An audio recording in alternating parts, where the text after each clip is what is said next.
നമസ്കാരം സർ. ക്ഷേത്രങ്ങളിലേക്കുള്ള കമ്മ്യൂണിസ്റ്റുകളുടെ കടന്നുകയറ്റം കേരളത്തിൽ ഒരു സ്ഥിര കാഴ്ചയാവുകയാണ്. കടയ്ക്കൽ ക്ഷേത്രത്തിലെ ഉത്സവവുമായി ബന്ധപ്പെട്ട് പാർട്ടി അന്തരീക്ഷം സൃഷ്ടിച്ചതാണ് പുതിയൊരു പ്രശ്നം.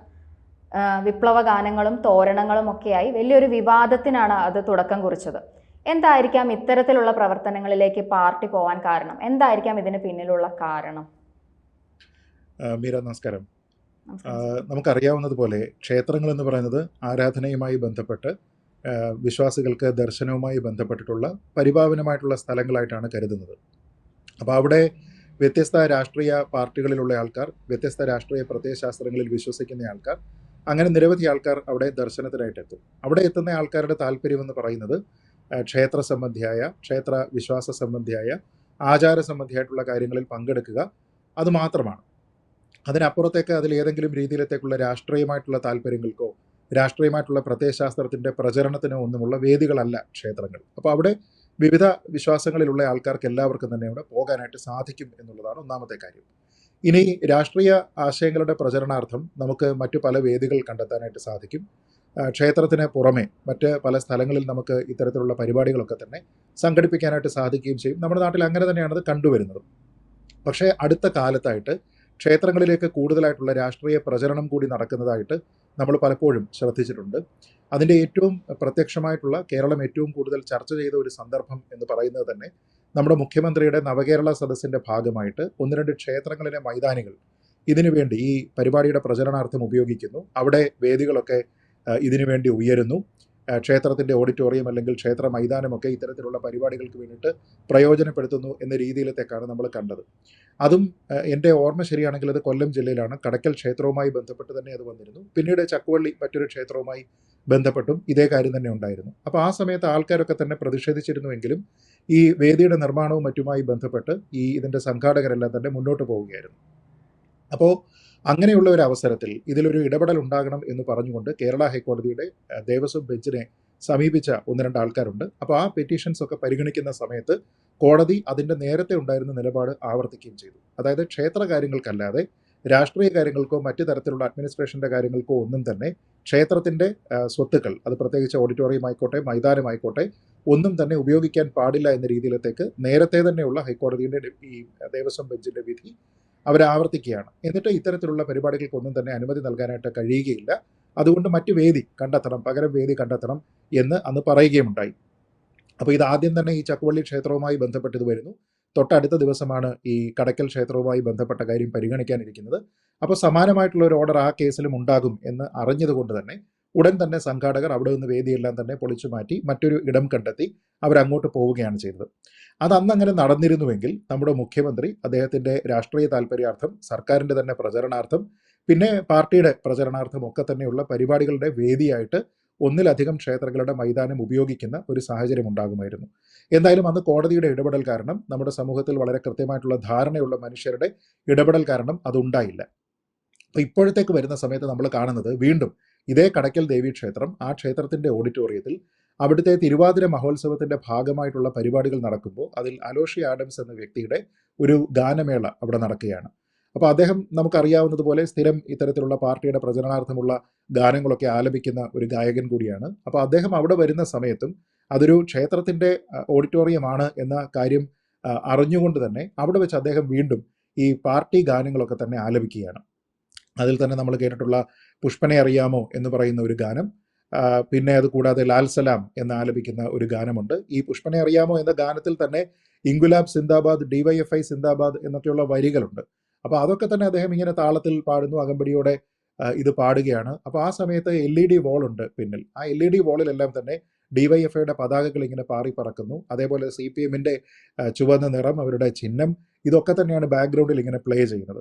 അപ്പോൾ ഒരു ക്ഷേത്രത്തിൻ്റെ വേദിയിൽ, ഒരു ക്ഷേത്രത്തിൻ്റെ ഓഡിറ്റോറിയത്തിൽ വന്ന് പാർട്ടിയുടേതായിട്ടുള്ള പാട്ടുകളൊക്കെ തന്നെ തിരുവാതിര മഹോത്സവത്തിൻ്റെ ഭാഗമായിട്ട് പാടുക എന്ന് പറഞ്ഞു കഴിഞ്ഞാൽ ആ പാട്ടിനോടുള്ള വിരോധമോ ആ ഗായകനോടുള്ള വിരോധമോ അല്ല, ആ രാഷ്ട്രീയ പ്രത്യയശാസ്ത്രത്തോടുമുള്ള വിരോധമല്ല, മറിച്ച് ഇത് അതിനുള്ള അവസരമല്ല, അതിനുള്ള വേദിയല്ല എന്നുള്ളതാണ്. അപ്പോൾ നമുക്കറിയാം ഇതിൻ്റെ ഒരു സന്ദർഭം എന്ന് പറയുമ്പോൾ തന്നെ CPM-ൻ്റെ സംസ്ഥാന സമ്മേളനം കൊല്ലത്ത് നടക്കുകയാണ്. അപ്പോൾ ആ സമയത്താണ് കൊല്ലത്ത് തന്നെയുള്ള ഒരു ക്ഷേത്രാങ്കണത്തിൽ അല്ലെങ്കിൽ ക്ഷേത്രത്തിൻ്റെ ഓഡിറ്റോറിയത്തിൽ ഇതേപോലെയുള്ള ഒരു പരിപാടി നടക്കുന്നത്.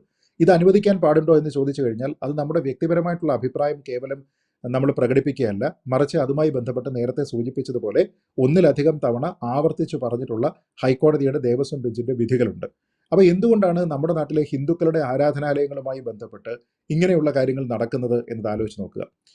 ക്ഷേത്ര സംബന്ധിയായിട്ടുള്ള കാര്യങ്ങളിൽ ക്ഷേത്രത്തിൻ്റെ അഡ്മിനിസ്ട്രേറ്റീവ് മാനേജിംഗ് കമ്മിറ്റികളിലേക്കൊക്കെ തന്നെ കൂടുതലായിട്ട് ഇടതുപക്ഷത്തു നിന്നുള്ള ആൾക്കാരുടെ സാന്നിധ്യം ആവശ്യമുണ്ട് എന്ന രീതിയിലത്തേക്ക് ചില സർക്കുലറുകളും മറ്റും നേരത്തെ ഉണ്ടായിരുന്നു എന്ന രീതിയിൽ നമ്മുടെ നാട്ടിലെ മാധ്യമങ്ങൾ റിപ്പോർട്ട് ചെയ്തിട്ടുള്ളതാണ്. അതേപോലെ തന്നെ നമ്മുടെ നാട്ടിലുള്ള പ്രത്യക്ഷ രാഷ്ട്രീയമില്ലാത്ത പല ബോഡികളിലും ഇവരുടേതായിട്ടുള്ള ഒരു സാന്നിധ്യം ഉണ്ടാകാനുള്ള ഒരു ശ്രമം നടക്കുന്നതായിട്ട് മുമ്പ് തന്നെ വെളിവാക്കപ്പെട്ടിട്ടുള്ളതാണ്.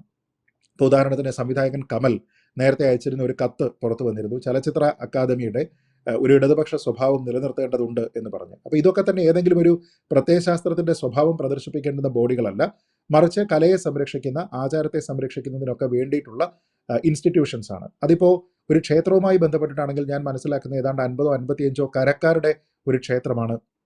അവർക്ക് ഒരു സ്റ്റേക്കുള്ള ഒരു ക്ഷേത്രമാണ് കടക്കൽ ക്ഷേത്രം. അവിടെ ദേവസ്വത്തിൻ്റെ താല്പര്യമുണ്ട്, ക്ഷേത്രത്തിൻ്റെ ഒരു ഭരണസമിതിയുണ്ട്. അപ്പോൾ ഇവിടെയൊക്കെയുള്ള ആൾക്കാർക്ക് ഇങ്ങനെ ഒരു പരിപാടി വെക്കുന്ന സമയത്ത് അതിൽ പാർട്ടി ഗാനങ്ങൾ ഉണ്ടാകാൻ പാടില്ല എന്നും അതിൽ പ്രദർശിപ്പിക്കുന്ന കാര്യങ്ങളൊന്നും തന്നെ ഒരു രാഷ്ട്രീയ പാർട്ടിയുടെ പ്രചരണാർത്ഥമുള്ള കാര്യങ്ങളല്ല എന്നും ഉറപ്പുവരുത്തേണ്ടുന്ന ഉത്തരവാദിത്തം ഉണ്ടായിരുന്നു. അവിടെ ആ ഉത്തരവാദിത്തം അവർ കാണിച്ചില്ല എന്ന് മാത്രമല്ല, അതിപ്പോൾ പുറത്തു വരുന്ന സമയത്താണ് അതൊരു വിവാദം പോലും ആകുന്നത്.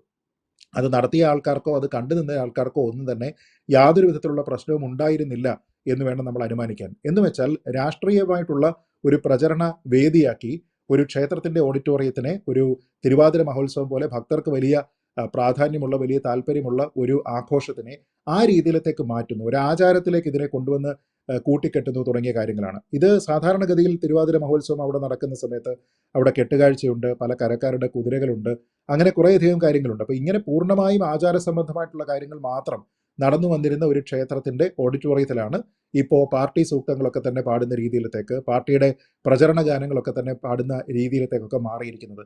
ഇത് തെറ്റായിട്ടുള്ള പ്രവണതയാണ്. ഇന്ന് ഞാൻ ഒരു വാർത്ത മറ്റൊന്ന് കേട്ടത്, തിരുവനന്തപുരത്തുള്ള ഒരു ക്ഷേത്രത്തിൽ ഇതേപോലെ തന്നെ പാർട്ടിയുടെ തോരണങ്ങളും മറ്റു കാര്യങ്ങളുമായിട്ടൊക്കെ അലങ്കരിക്കുന്ന സമയത്ത് അവിടെ ഈ കടയ്ക്കൽ ക്ഷേത്രത്തിൻ്റെ ഈ പ്രശ്നമുണ്ടായിരിക്കുന്ന പശ്ചാത്തലത്തിൽ പല ആൾക്കാരും കംപ്ലൈൻറ്റ് പറയുകയും പോലീസ് അതിൽ ഇടപെട്ടു എന്ന രീതിയിലത്തേക്കുമാണ് മനസ്സിലാക്കുന്നത്. അപ്പോൾ ഹൈന്ദവ ആരാധനാ കേന്ദ്രങ്ങൾ പൂർണ്ണമായിട്ടും അവരുടെ ആരാധനാ പദ്ധതി പ്രകാരം നിർമ്മിക്കപ്പെട്ടിരിക്കുന്നവയാണ്.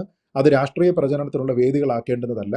അത് ഹൈന്ദവരുടേത് മാത്രമല്ല, മറ്റ് ഇതര വിഭാഗങ്ങളുടേതും അങ്ങനെ തന്നെയാണ്. പക്ഷേ ആരും നമ്മുടെ നാട്ടിൽ ഒരു മുസ്ലിം പള്ളിയിലേക്കോ ഒരു ക്രിസ്ത്യൻ പള്ളിയിലേക്കോ ഒന്നും കടന്നു ചെന്ന് ഈ രീതിയിലത്തേക്കുള്ള ആശയ പ്രചരണത്തിന് ശ്രമിക്കാറില്ല. അത് അനുവദിക്കപ്പെടുന്നില്ല എന്നുള്ളത് ആ മതത്തിലുള്ള ആൾക്കാരുടെ, അതിനെ സംരക്ഷിക്കുന്ന ആൾക്കാരുടെ ഒരു മേന്മയായിട്ട് വേണം പറയാൻ. അല്ലാതെ അത് നമുക്കുള്ള ഒരു ന്യൂനതയെ മറ്റൊരാളിൻ്റെ പോരായ്മയായിട്ട് നമ്മൾ പറയുന്നതിൽ കാര്യമല്ല. ക്രിസ്ത്യാനികൾക്കും മുസ്ലിങ്ങൾക്കും ഈ നാട്ടിൽ അവരുടെ ധർമ്മത്തിനെ എങ്ങനെയാണ് സംരക്ഷിക്കേണ്ടത് എന്ന് വളരെ കൃത്യമായിട്ട് അറിയാം. പക്ഷേ നമ്മുടെ നാട്ടിലുള്ള കുറേയധികം വളരെ എല്ലാ കാര്യങ്ങളിലും രാഷ്ട്രീയത്തിനെ കാണുന്ന കുറേയധികം ഹിന്ദുക്കളുണ്ട്. അങ്ങനെയുള്ള ആൾക്കാരെ സംബന്ധിച്ചിടത്തോളം ഇതൊന്നും തന്നെ പ്രശ്നമല്ല. അതല്ലായിരുന്നുവെങ്കിൽ ഈ പരിപാടി അവിടെ നടക്കുന്ന സമയത്ത് തന്നെ ഇതുമായി ബന്ധപ്പെട്ട എതിർപ്പുകൾ ഉണ്ടാകേണ്ടതാണ്. പോലീസിൽ റിപ്പോർട്ട് ചെയ്യണമെങ്കിൽ പോലീസിൽ റിപ്പോർട്ട് ചെയ്യണമായിരുന്നു. ഈ പരിപാടി അവിടെ വെച്ച് നിർത്തിപ്പിക്കേണ്ടുന്ന ഒരു സാഹചര്യം ഉണ്ടായിരുന്നു. കാരണം ഇത് കോടതി വിധിയുടെ ലംഘനമാണ്. അതൊന്നും ഉണ്ടാകാതെ ഇപ്പോൾ വിവാദമുണ്ടാകുന്ന സമയത്ത് മാത്രം ആൾക്കാർ ഇതിൽ ഇടപെടുന്നു, അതിനെക്കുറിച്ച് അഭിപ്രായം പറയുന്നു എന്ന രീതിയിലേക്കാണ് കാര്യങ്ങൾ വന്നിരിക്കുന്നത്. ഒരുപക്ഷെ കഴിഞ്ഞ കുറേ കാലമായിട്ട് നമ്മുടെ നാട്ടിലുള്ള ഹിന്ദുക്കളുടെ ഈ ധർമ്മവുമായി ബന്ധപ്പെട്ട കാര്യങ്ങളിലെല്ലാം ധർമ്മബാഹ്യമായിട്ടുള്ള ഇടപെടലുകൾ ഉണ്ടാകുന്നു എന്നതിനെ ശരിവെക്കുന്ന ചില കാര്യങ്ങളാണിത്. നവകേരള സദസ്സ് നടത്താതിരുന്ന സമയത്താണ് അലോഷിയുടെ ഗാനമേള അവിടെ അനുവദിക്കപ്പെട്ടത് എന്നുള്ളത് ആലോചിച്ച് നോക്കുക. അപ്പോൾ നേരത്തെ ആണെങ്കിൽ പോലും 2 വർഷം മുമ്പ് നവകേരള സദസ്സിൻ്റെ വേദി അവിടെ കോടതി അനുവദിച്ചില്ല, രാഷ്ട്രീയമായിട്ടുള്ള കാരണങ്ങളാണ് അതിന് പിന്നിൽ എന്നതിനെപ്പറ്റി വ്യക്തമായിട്ട് അറിയാമായിരുന്ന ഒരു ഭരണസമിതി, ദേവസ്വം, അവരൊക്കെ തന്നെ വീണ്ടും അങ്ങനെയുള്ള ഒരു പരിപാടി, ഒരുപക്ഷെ പ്രത്യക്ഷ രാഷ്ട്രീയ പ്രചരണത്തിൻ്റെ ഭാഗമായിട്ടുള്ള ഗാനങ്ങൾ വരെ ഉപയോഗിക്കുന്ന ഒരു പരിപാടി അനുവദിച്ചു എന്നുള്ളതാണ്. അപ്പോൾ ഇതിൽ കൃത്യമായിട്ടുള്ള നടപടികളാണ് ഉണ്ടാകേണ്ടത്. അതല്ലാതെ കേവലം ഇങ്ങനെ ഒരു വിവാദമുണ്ടായി അത് കെട്ടടങ്ങി എന്നതുകൊണ്ട് മാത്രം കാര്യമില്ല. മറിച്ച് ഇതിന് അക്കൗണ്ടബിൾ ആയിട്ടുള്ള ആൾക്കാർ ആരൊക്കെയാണ്, അതിൻ്റെ അക്കൗണ്ടബിലിറ്റി ഫിക്സ് ചെയ്യണം. ഇതിൽ ആരെങ്കിലും അവരുടെ നിയമപരമായിട്ടുള്ള അല്ലെങ്കിൽ അവരുടെ ചുമതലാപരമായിട്ടുള്ള അവരുടെ കുറേ കർത്തവ്യങ്ങളുണ്ടല്ലോ ക്ഷേത്രവുമായി ബന്ധപ്പെട്ട്, അതിന് വയലേറ്റീവായിട്ട് പ്രവർത്തിച്ചിട്ടുണ്ടെങ്കിൽ ഇതിനെ ഒത്താശ ചെയ്തിരിക്കുന്ന ആരാണ് എന്നൊക്കെ വെച്ച് കഴിഞ്ഞാൽ അവർ കൃത്യമായിട്ടും നിയമ നടപടികൾ നേരിടേണ്ടതാണ് എന്നുള്ളതാണ് എൻ്റെ അഭിപ്രായം. Thank you sir. കൂടുതൽ വാർത്തകളും വിശേഷങ്ങളും നിങ്ങളിലേക്ക് എത്താൻ ABC മലയാളം സബ്സ്ക്രൈബ് ചെയ്യുക, ബെൽ ബട്ടണും അമർത്തുക.